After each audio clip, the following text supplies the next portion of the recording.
Alain, propos sur la religion. Mythologie universelle. Noël n'est pas un soir ni une fin.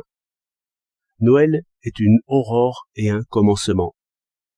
Cette messe est à minuit et célèbre un enfant. Cependant, l'hiver a commencé. La neige ensevelit l'automne. Les arbres montrent leurs squelettes dépouillés. Le vent du nord descend sur la terre. Mais l'œil voit d'autres signes. Le ciel se creuse par ces légères architectures de la forêt. La lumière est comme délivrée. La neige double le ciel. Sur les bourgeons du marronnier, j'ai touché une sève visqueuse. Les astronomes de leur côté mesurent ce solstice traînant. Le soleil a fini de descendre. Ainsi, tous les signes s'accordent, et la jeune espérance est fêtée justement quand il faut. Les anciens peuples avaient tous des danses réglées qui figuraient les choses du ciel et les saisons. C'est ainsi qu'ils se souvenaient, c'est ainsi qu'ils se persuadaient eux-mêmes. On dit souvent là-dessus que ces danses figuraient la mythologie, mais je suis assuré au contraire que la mythologie fut un commentaire de ces danses, qui, premièrement, exprimèrent le rapport de l'homme à la nature des choses, tout à fait de la même manière que le chant des oiseaux raconte le printemps. Ainsi, l'ancien culte fut d'abord en action, et absolument vrai. C'est de là que les hommes prirent leurs idées. Je veux bien que penser, ce soit, selon un mot connu, se retenir d'agir.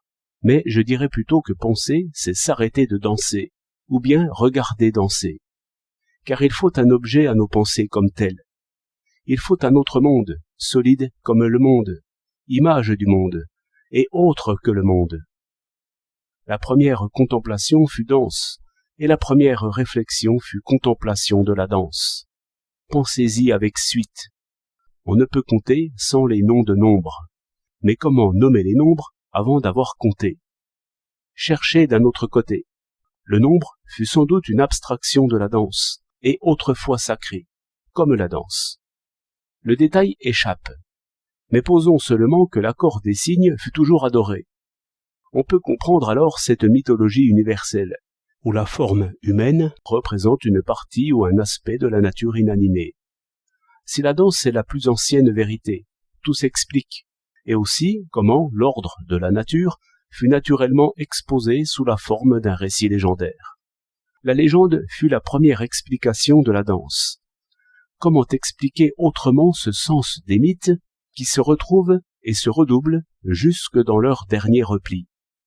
La fête fut d'abord juste, non moins juste que le chant des oiseaux. Elle exprima l'ordre universel. Les récits que l'on en tira furent gouvernés par ces gestes infaillibles. Aussi n'y a-t-il pas une faute dans ces métaphores qui furent les anciens dieux. Personne, ou presque, ne remarque que les poèmes sont régulateurs à la fois et révélateurs de nos sentiments. Mais tous l'éprouvent. Encore bien moins remarque-t-on que les mythes sont les régulateurs à la fois et les révélateurs de nos pensées. Mais aussi, ceux qui éprouvent cet accord dans le moment de la prière sont transportés si violemment par cette beauté inexplicable qu'ils sont disposés alors à accorder beaucoup et même tout à la théologie raisonneuse. Toutefois, cette théologie elle-même convient que celui qui prend le mythe pour vrai en ses apparences et qui adore directement et simplement les images est plus près du vrai que les docteurs. Mais celui qui comprendrait que la prière est une parfaite perception de la nature et de l'homme ensemble serait encore plus près des dieux. Je pense à la vieille femme dont parle Rousseau dans l'Émile, et qui ne savait dire comme prière que « Oh !» Ce fut le plus simple des psaumes, et c'est le modèle de tous. On explique par là que le sentiment de la nature soit puissant dans les poèmes. Ô récompense, après une pensée, qu'un long regard sur le calme des dieux. Le poète sent directement les choses, la beauté des choses, et les dieux ensemble. Les saints ont quelquefois esquissé ce poème. 25 décembre 1923.